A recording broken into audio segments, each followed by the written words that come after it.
How we doing on this first day of winter 2023? It is Evan Tiki. A lot to do today, including the final appearance of 2023 by Bad Tiki, who joins us at 4:30. A lot of football to get to. We'll mix in some baseball. Before I say anything, obviously, I do want to address the elephant in the room. There was a basketball game last night. A part of this town is very excited about it. There's another part of this town that's disappointed. So, obviously, I do want to congratulate the Seton Hall Pirates for pulling off that awesome upset against UConn last night. Great win by the Hall. Wanted to get that out of the way. Now, yesterday, I heard something that I think we need to go deeper into. And this has been going on not just yesterday, but for weeks and weeks and weeks. I have heard from Tiki Barber, from Sean Morash, and from a lot of Jet fans and non-Jet fans who have criticized and had grievances against one Aaron Rodgers for everything that has besmirched the Jets in 2023.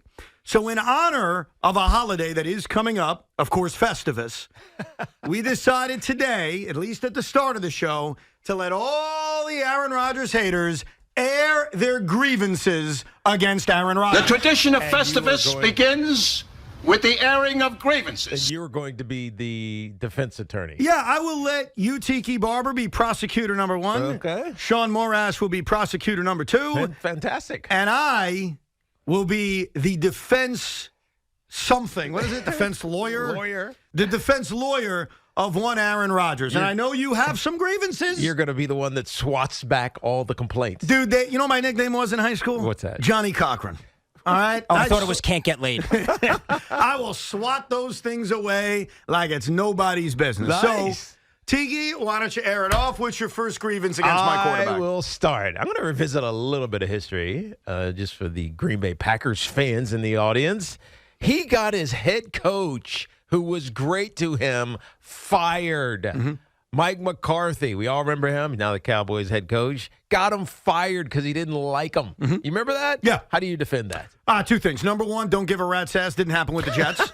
That's number one. And number two, there are a lot of marriages that are successful, but they end in failure. Like, you had a good time with her or him. You had beautiful children with him or her. And then for whatever reason, it didn't work. Okay. Like, some marriages aren't meant forever. Like, I think my marriage is meant forever, but there are plenty of marriages that just don't last forever. And I think in the case of Aaron Rodgers and Mike McCarthy, you had two loving people, and they had some beautiful music. I mean, they won a Super Bowl. They had a lot of great success. Yes. But unfortunately, as time goes by, you just realize that you're better off apart. And clearly that was the case. Mike is doing a wonderful job right now in Dallas, Texas, and I'm happy to have Aaron Rodgers as my quarterback. So that's swat away number one. Number two, he was a terrible teammate for Jordan Love.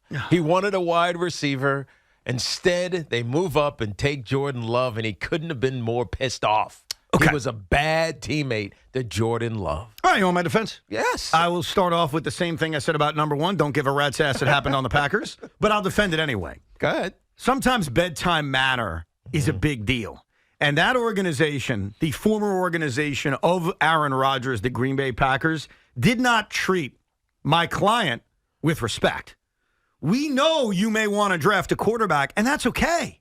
But what we want you to do is be honest about it. What we want you to do is talk to us about it. What we want you to do is say, hey, Aaron, you've done so much for this organization. You are clearly our quarterback, but let me put my arm around you. Let me just explain some of our thought processes of what our plan is over the next few years. You don't blindside him. He deserves more than being blindsided.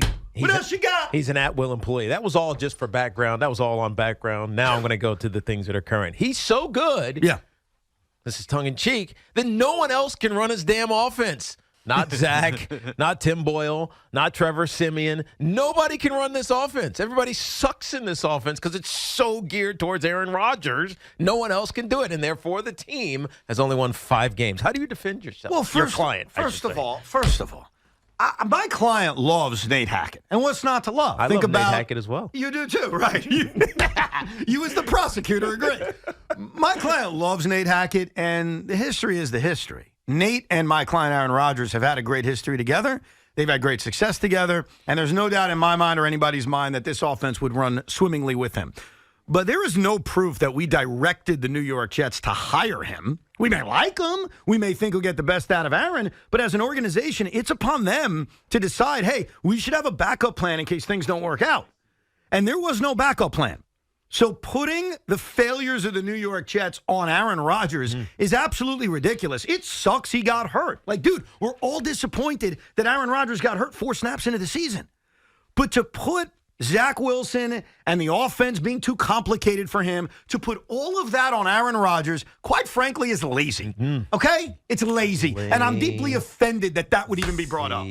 All right, I'm just I'm going to cede the floor to my co-counsel, Mr. Morash. All right. Where do I begin? Oh, jeez. He just dropped like 10 pages of All right. issues. First of all, point blank, Aaron Rodgers is a jerk, Evan. And I can tell you from personal experience, because I ran into him with a bunch of NFL people, and he was only interested in talking to women and giggling at a bar. When I said hello, get away from me, buddy, was the word he uttered at me, and might as well have told me to F off. Okay. Bad guy. This is the easiest one to knock away. I want everybody in the audience to think for a second. You're a famous quarterback in the NFL, and you decide to have a nice night out at a bar. And you're a single guy, by the way. And you have a drink, you have a cocktail in hand, you're kind of chilling, you're having a good time. Was dating Danica, but talking to other women. Were they married, Sean? No. Okay. All right, so there was no ring on anyone's finger. My client's having a good night chilling outside, and here comes this, with all due respect, chunky bald man over to me. He's clearly in a drunken stupor to show me, my client, a picture of him looking like a jackass. What do you want him to do? You want him to just talk about, oh, you're so funny, you're so great, oh my God, someday you're going to be on Afternoon Drive at WFAN. No, my client was too busy having a nice, relaxing night out. And if anything, you ruined his night. Okay. You ruined his night. And to bring that up as proof that he's a jerk, give me a freaking break. Who the hell wants to be bothered by Sean Morash when they're having a nice night out? When Chip Kelly's the one that sends me over there, you would think you'd look out for Uncle Chip. Chip Kelly? Yeah. The only thing Chip Kelly's ever done well is come up with a great college football idea in terms of conferences. All right, further proof. Aaron Rodgers only cares about himself, as yesterday proved. He got Nick Bowden to the practice squad. Nick Bowden's going to get elevated off the practice squad. And guess what? Somebody off these final 3 weeks is not going to get the chance of a lifetime to get a game check. Or, their last chance, another chance, because he's a selfish pig. All right. You brought this up yesterday, and we argued about it. And I got to tell you, this bothered me all night. In fact, I had no... All night. I didn't even care that Mikal Bridges couldn't hit the backside of the barn. Didn't even register in my brain. Pivot. I was so focused on the fact that you sort of agreed too over there, Tiki. I did not agree. Don't be so innocent. That you decided to bash Aaron Rodgers for simply being activated and practicing for the next few weeks as he looks to recover from an injury that very few guys, if anyone, has ever recovered from in this kind of timely fashion. And you decided to pick up the mantle for blue-collar workers in New York City and say, look what Aaron Rodgers is doing to you. First of all, we've all seen the picture of Nick Bowden and his beautiful wife. Nick Bowden's doing all right, okay? Yeah. The last thing that's on Nick Bowden's mind is that Aaron Rodgers took his spot off the 53. And number two, actually, Tiki did explain this well yesterday. This is business. Guys get caught in the NFL all the time. And it sucks, obviously. We care for every individual that loses their job this time of year. Guys get cut for guys are never going to play. Yeah, but he's practicing. He's working his way back so that next year when he is the quarterback of this team, maybe that extra time practicing in December actually helps him. Okay. And I think it's a ridiculous knock at him. The more I think about it, the more I think you owe the man an apology. You called him a pig. He is a pig. No, he's not. I'm just going to continue on the list because I'm assuming your back hurts from all the reaching. He's hung a good man in Robert Saleh out to dry. And look no further than this week. Saleh speaks on Monday. I don't know what's going on with Rodgers. I don't know. Hopefully Zach will get out there and cleared. On Tuesday, there is Rodgers collecting another paycheck on Pat McAfee telling you, yeah, no, I'm not going to play this year. When you're telling me the coach didn't know that Monday, he's holding the coach hostage and making him look like an idiot when he's not an idiot. He's a good man. Saleh's not allowed to release Rodgers' info because Rodgers has to tell the world on Tuesday. There is only one reason in this moment on December 21st, 2023, that Robert Saleh has a safe job. There's only one reason, and that reason is Aaron Rodgers. Aaron Rodgers saying the other day that he's an excellent head coach and defending him the way he did is the reason that Robert Saleh, who has had a miserable run to start his Jet career, If I was doing kind of a contest where we were thinking about the worst coaches in the history of this franchise, and boy, is that list a doozy, Robert Saleh's in the top 5. Like, if I did a Cinco de Evo on the worst coaches this franchise has ever seen, I'm not going to say he's number 1, that's hyperbolic, but is he in that top 5, close to Richie Kotite, close to Adam Gase? Is he better than Todd Bowles? By the way, the answer right now is no, so I wouldn't even say close to Todd Bowles. I'd say he's worse than Todd Bowles. And yet, after 3 years of failure, the only reason he has a safe job is because of Aaron Rodgers. So to put Aaron Rodgers... That makes it okay. Make it okay? Makes it okay that he has to sit there and go, I can't tell you anything because he's got to tell Pat McAfee. When he said to Pat McAfee, play the clip one more time of Aaron Rodgers putting over Robert Saleh. Okay? I believe in Robert Saleh. I believe in Robert Saleh. You know what that did? Saleh does as he's told. But it made him safe. Otherwise, he'd be the defensive coordinator going back to San Francisco or wherever else to get a job. They're safe and it's pathetic. And I got one more for you. Co-prosecution. I think you could agree with this. Yeah. Aaron Rodgers, above anything else, I think what he's done wrong, he's ruined my good friend Evan Roberts' mental well-being. I have never, ever in the history, and I've watched a lot of documentaries, seen somebody as brainwashed by a cult leader the way Evan Roberts is by Aaron freaking Rodgers. I need to ride Aaron Rodgers. Couple of things. I want to answer that fairly. If you are Tiki, and maybe Tiki will do it, maybe people in our audience will do it at 877-337-6666. If you bring up a good case against Aaron Rodgers, I'm honest. Like, there could be something someone in our audience says or something Tiki says where I'd say, you know what? You got that one on Aaron Rodgers. He's not perfect. I am open-minded to that. I am not brainwashed. I'm calling it like it is. The problem is you guys are brainwashed. You guys have Aaron Rodgers derangement syndrome. And everything that's gone wrong with this football team is somehow being blamed on Aaron Rodgers. So I'm open-minded enough, and you didn't do it, Sean, and so far you haven't done it. Now, I have confidence in our audience. There's a lot of smart people out there. And I'm sure somebody will say, hey, Evan, Aaron Rodgers did blank, blank, blank. And I'll say, you know what? That's a great point. And then I'll proceed to fairly rip Aaron Rodgers. But I am not in a cult. I'm not brainwashed. I'm calling it like it is. And quite frankly, I am so sick and tired of you, Tiki Barber, giant legend, and you, Sean Morash, giant fanboy with your big blue underwear, continuing to find reasons to blame this man. And so far, we're 15 minutes into the show. You guys got nothing. I think Loogie might have a good one. I do. I have a grievance there with one Mr. Aaron Rodgers that has to do with his arrogance. I've compiled a list. Mallory Edens, Olivia Munn, Danica Patrick, Shylan Woodley, Kelly Rohrback. I got a message for Aaron Rodgers. If you were, I don't know, the executive producer of Evan and Tiki, you think you'd be getting these broads? No shot, dude. You're ugly. You wouldn't be getting these girls. So you walk around like you're the cat's meow. If you're working at Reebok like an everyday man that a guy cost his job, you wouldn't be getting these girls. Have a little sense of where you're at in life. You know what's so funny? In this town, we elevate Derek Jeter for his list of beautiful women he hooked up with before he settled down and got married. And yet for Aaron Rodgers, you got Squeaky over there screaming and yelling like he's doing something wrong. What's with the name calling? You know why? Why? You know why? Because he's jealous? Nope. Why? Because Derek Jeter won a lot of games. Yeah, if for the Yankees. He's right. A lot of games. If Jeter and when only you win won- a lot of games, you can do a lot of things. And he gave a gift basket. Yep. And if Jeter only won in 96 and he was saying see you later to Mariah Carey and everybody else, we would say sorry, Jeets. Calm down. Aaron Rodgers has been here, let me check my watch, for less than a year. Yeah. Aaron Rodgers has been here. Somehow Salah's done more for the team. Has he? Won more games. He wins 33% of his games. Look, Aaron Rodgers is an acquired star, and he's also an acquired taste. I acknowledge that. But why the Jets are where they are is not his fault. It's just not. Technically. Because he got hurt? You want to blame him for the injury? I mean, yeah. Wait, you know what? He got hurt. You're right. I got another grievance I forgot to write down. He's also responsible for the depth because you can only come to the Jets if you're Aaron's friend.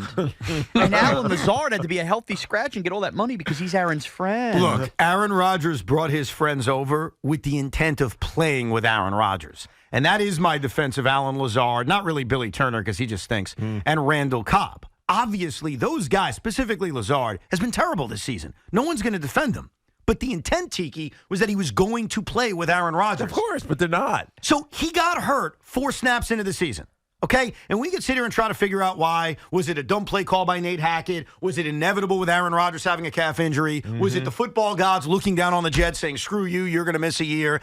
I don't know the reason. I don't think any of us have a defined reason for why Aaron Rodgers got hurt. But I can't blame Aaron Rodgers for it. Injuries suck, and they happen in sports. But to then blame everything else that's happened on him is crazy. You guys are the crazy ones. Like, I'm the sane one. Do you feel better? Do you feel good defending Aaron Rodgers? I'm only defending what is right, Tiki. I'm just asking. Do you feel good? Do you feel like, man, I've done something today. I defended Aaron Rodgers. If you had something about Aaron Rodgers that I couldn't defend, I wouldn't spin it like a bad lawyer. I'm just talking about, look, we know what sports is. It's a bottom line business. Yes. Right? The Nets tried to put up a fight last night. They had 0 shots. Why are you bringing that up? I'm just talking about it. It's a bottom line business. You see Ben Simmons sitting on the sideline, just kind of like, yeah, I'll be out there sometime. Let's go Not Knicks. anytime soon.